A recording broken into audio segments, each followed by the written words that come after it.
नमस्कार मंडळी, ठरलं तर मग या मालिकेच्या ट्विस्ट एपिसोडमध्ये आपण बघणार आहोत चैतन्य आणि अर्जुनच्या मध्ये जे भांडणं झालेले असतात त्यामुळे अर्जुन हा फार दुखावला गेलेला असतो आणि सायली त्याला रोजच बघत असते. त्यामुळे सायली अर्जुनला म्हणत असते की अर्जुन सर, तुम्ही दोघंही रागात आहात, त्यामुळे मला असं वाटतं की तुम्ही एकदा दोघांनी भेटून प्रॉब्लेम सॉल्व्ह केला पाहिजे. एकमेकांचा असा रागराग करून काहीही होणार नाही आणि याने कुठलेही प्रश्न सॉल्व्ह होणार नाही. त्यापेक्षा तुम्ही एकमेकांना भेटा आणि प्रॉब्लेम सॉल्व्ह करा. सायली आता अर्जुन आणि चैतन्याची दोघांचीही भेट घडवून आणते. चैतन्यालाही ती सेम सांगते. त्यामुळे चैतन्य देखील आता अर्जुनला भेटण्यासाठी आणि सगळं काही क्लिअर करण्यासाठी रेडी होतो. तर अर्जुन आणि चैतन्य आता एकमेकांना भेटलेले असतात. अर्जुन चैतन्याला म्हणत असतो की चैतन्य, मला तुझी खरंच खूप काळजी आहे आणि मला नेहमी तुझ्याकडे बघून कुणालची आठवण येते. आपला मित्र कुणाल, तुला माहितीये ना त्याचं काय झालं? अरे, ती कुणालची गर्लफ्रेंड नक्की कोण होती? आपल्याला त्याचा पत्ता सुद्धा लागला नाही. अरे, काही मुली या अशाच असतात आणि त्यापैकी एक आहे साक्षी. आपला कुणाल तिच्यावर किती प्रेम करायचा तुला माहितीये ना, परंतु शेवटी त्या मुलीने कुणाल गरीब आहे म्हणून कुणालला सोडून दिलं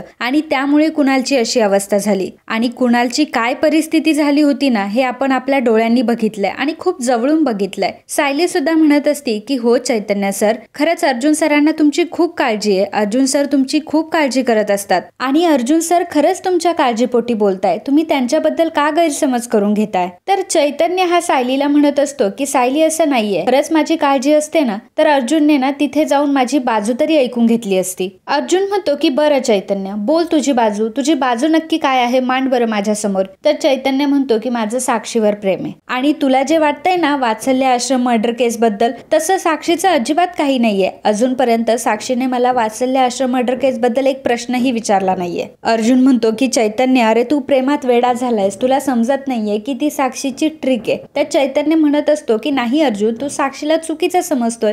अर्जुन म्हणतो की त्या दिवशी बघितलं ना ती कशी पाया पडत होती, गोड गोड बोलत होती. तर चैतन्य म्हणतो की मग तू तिची ही बाजू नाही बघितलीस का? अर्जुन चैतन्याला म्हणतो की ठीक आहे, तुझा माझ्यावर विश्वास नाहीये ना मी काय म्हणतोय ते, तुला साक्षी बरोबर वाटते, मी चुकीचा वाटतोय ना, तर ठीक आहे, मला काही प्रॉब्लेम नाहीये. फक्त मला एक गोष्ट तू प्रॉमिस कर, तू फक्त 1 महिनाभर साक्षीला ऑब्झर्व कर आणि साक्षी पुढे तू वात्सल्य आश्रम मर्डर केसचा एकही विषय काढू नकोस आणि चुकून जर तिने विषय काढला तर तू त्याबद्दल काहीही बोलायचं नाही आणि विषय चेंज करायचा. माझ्यासाठी फक्त तू एवढंच कर. तर चैतन्य म्हणतो की ठीक आहे, तू जसं म्हणतोय तसं मी करेल. 1 महिना मी साक्षीला ऑब्झर्व करेल आणि वात्सल्य आश्रम मर्डर केस बद्दल काहीही बोलणार नाही. चैतन्य म्हणतो की बरं अर्जुन, मी तुझी अट तर मान्य करतो, परंतु जर साक्षीने मी तिला कुठलाही पुरावा दिला नाही, वात्सल्य आश्रम मर्डर केस बद्दल काहीही सांगितलं नाही, तिची मदतही केली नाही आणि तरी सुद्धा तिने माझी जर साथ सोडली नाही आणि ती जर माझ्या सोबत राहिली आणि तरी सुद्धा तिचं जर माझ्यावर प्रेम असेल तर तू काय करशील? अर्जुन म्हणतो की हे बघ चैतन्य, जर खरंच असं असेल ना तर मी स्वतःहून हार मानायला तयार आहे. अर्जुन चैतन्याला म्हणतो की चैतन्य, कुणाल देखील आपला मित्रच होता, आपण एकदा कुणालच्या घरी जाऊन येऊयात का? म्हणजे त्याची आई घरी असेल, काय चाललं असेल त्यांचं, आपण एकदा चक्कर मारून येऊयात. आणि कुणाल प्रमाणे तू देखील माझी फॅमिली आहेस आणि फॅमिलीतील व्यक्तीला जर काही झालं तर मी अजिबात सहन करू शकत नाही. अर्जुन चैतन्याला म्हणत असतो की कुणालची फॅमिली देखील माझ्या फॅमिली सारखीच आहे, आपण एक काम करूयात, आपण कुणालच्या घरी जाऊयात. आणि मग चैतन्य अर्जुन सोबत कुणालच्या घरी जाण्यासाठी तयार होतो. अर्जुन, सायली आणि चैतन्य तिघेही आता कुणालच्या आई समोर उभे असतात. कुणालच्या आईची अवस्था बघून तिघेही थक्क होत, कारण कुणालची आई अजूनही कुणाल गेल्याचं दुःख हे पचवू शकलेली नसते. अजूनही तिला तिच्या मुलाची तितकीच आठवण येत असते. कुणालला जाऊन 2-3 वर्ष झालेले असतात तरीही कुणालच्या आईच्या वेदना काही कमी झालेल्या नसतात. आणि कुठेतरी कुणालच्या आईची परिस्थिती बघून चैतन्याला थोडंसं वाटतं की अर्जुन आपली का एवढी काळजी करतोय, कारण खरंच अर्जुनला आपण एक फॅमिली वाटतो. चैतन्य विचार करतो की कुणालच्या आईला तर नक्कीच काहीतरी मदत व्हायला पाहिजे, कारण कुणालच्या आईला एकुलता एक मुलगा होता, कुणालचे वडीलही नाहीये, तर कुणालची आई आता पूर्ण आयुष्य तिचं कसं काढेल आणि कोणाच्या बळावर काढेल? आणि कुणालचा इन्शुरन्सचं पण काम झालं नाहीये, आपण कुणालच्या इन्शुरन्सचं काहीतरी बघूयात. चैतन्य अर्जुनला म्हणतो की अर्जुन, तुला आठवतंय की कुणालने इन्शुरन्स काढला होता परंतु त्याच्या फाईल्स अपूर्ण राहिल्या, निदान त्याच्या त्या इन्शुरन्सचा उपयोग त्याच्या आईला तरी होऊ शकतो. तर अर्जुनलाही ते कुणालचं बोलणं आठवतं. अर्जुन म्हणतो की अरे हो, आपण यामार्फत तर यांची मदत करू शकतो.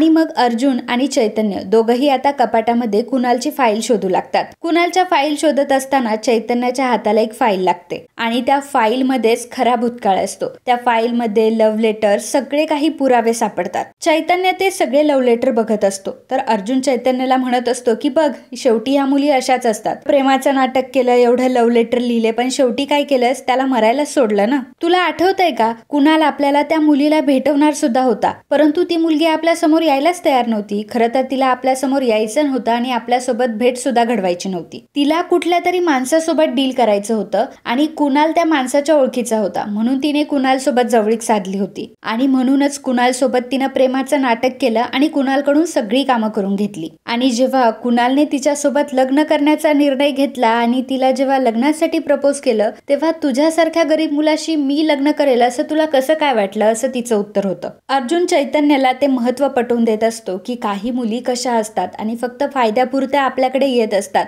चैतन्याला सुद्धा अर्जुनची बाजू कुठेतरी पटायला लागलेली असते. तर अर्जुन अजून फाईल चाळत असतो, अजून काही पुरावे भेटताय की काय बघत असतो आणि त्यामध्ये आता चैतन्याच्या हाताला एक खूप मोठा पुरावा लागलेला असतो आणि त्यामध्ये असतात फोटोग्राफ्स. ते फोटोग्राफ्स बघून चैतन्य, अर्जुन आणि सायली तिघांनाही मोठा धक्का बसतो. ते फोटोज असतात कुणालचे आणि साक्षीचे, म्हणजे साक्षीच कुणालची गर्लफ्रेंड आहे हे आता तिघांनाही समजलेलं असतं. याचा अर्थ साक्षीनेच कुणालला फसवलं होतं आणि साक्षीमुळेच कुणाल मेलाय. आता हे सगळं सत्य चैतन्य समोर आलेलं असतं. या गोष्टीचा अर्जुनलाही मोठा धक्का बसलेला असतो, कारण अर्जुनलाही माहित नसतं की कुणालची गर्लफ्रेंड साक्षी होती. तर चैतन्य आता अगदी रडवेला झालेला असतो आणि अर्जुनला तो म्हणत असतो की अर्जुन, अरे साक्षी असं काही करेल असं मला कधीच वाटलं नव्हतं रे. याचा अर्थ साक्षी माझ्यासोबत सुद्धा प्रेमाचं खोटं नाटक करतीये. सायली चैतन्याला म्हणत असते की चैतन्य भाऊजी, मी तुम्हाला म्हणत होते ना की ती साक्षी फक्त तुमचा वापर करून घेतीये, बाकी दुसरं काहीच नाही. तेव्हा चैतन्य म्हणतो,